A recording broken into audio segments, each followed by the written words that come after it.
Good afternoon and welcome to the June Keys Penguin Habitat.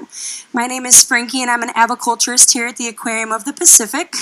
And right now we're going to be doing our third and final feed of the day for our Magellanic penguins.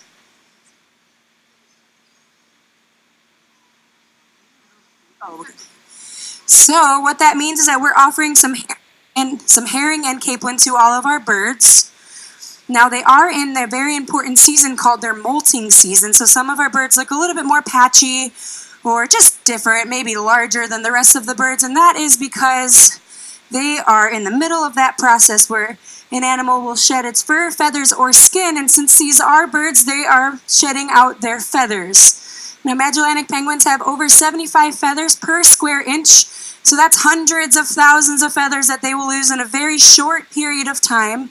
Just about 3 to 5 days, these birds will fully lose those feathers. So we have Heidi right in front of me, Kate's in the water, I believe that's Shim, and we've got that's Ludwig, and we've got a Floyd or over there. Actually, I can't tell.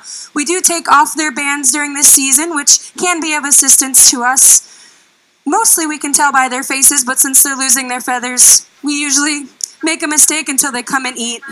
They all have a very specific way of eating, so we will kind of wait till the last minute to figure them out, but usually they identify themselves pretty easily. But I'm going to get this feed started, and if you stick around a little bit longer, I'll talk to you more about our Magellanic penguins.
For those of you just joining, my name is Frankie and I'm an aviculturist here at the Aquarium of the Pacific.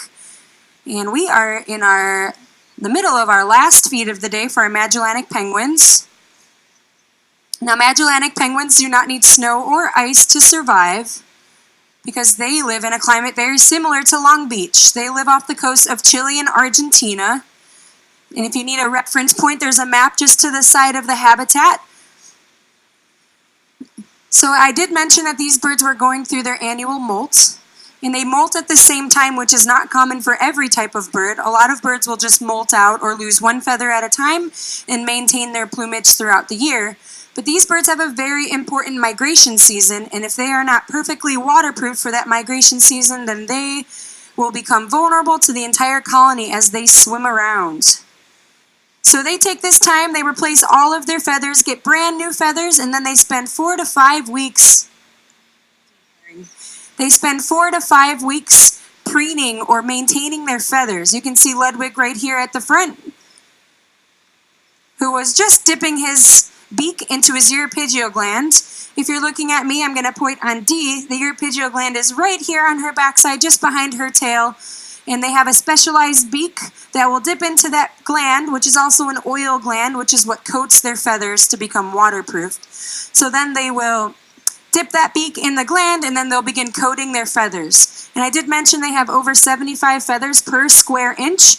And so that takes a long time to ensure that they're fully waterproof. There's a lot of birds preening right now, and they are just working their way through every single one of their feathers. They do this every single day, but during this molting season or their post-molt, it's the most important because they don't want to start that migration season and become waterlogged. So they want to make sure that they coat it and coat it again until it's ready to go. So once they migrate, they'll migrate for about 3 to 4 months where they will follow the schools of fish. So they'll follow the fish, and about halfway through they'll come back because they come back to the same exact area for their breeding season every single year. So they will mate for life, they will come back and meet each other in the same spaces. So here in our habitat we do have 9 burrows or nest boxes where 18 of our birds are matched up and nest there every single season. We do have 23 birds, but 5 of those birds are on the younger side, so they are not mature enough. They don't have a mate. But in these next few years, we should see some changes happening as they become adults in this colony. Before I end this chat, I want to talk about our Brazilian rescues. We do have 4 Brazilian rescues here on this habitat, and those particular birds were stranded about 8 years ago in 2011 in Brazil. Now, if you remember that picture of our habitat, or Chile and Argentina, Brazil is really far away from there. It's several thousand miles away, and they were found in northern Brazil. Basically, a group of 30 juveniles were up in that area. The school of fish probably dwindled, and then they became stranded. 16 of those birds were deemed non-releasable. They just weren't fit to survive on their own in the wild. So the Association of Zoos and Aquariums were able to intervene, and we were able to take in 4. So that would be Kate, Avery, Robbie, and Roxy. Yeah, sorry about that. Kate and Avery are a pair.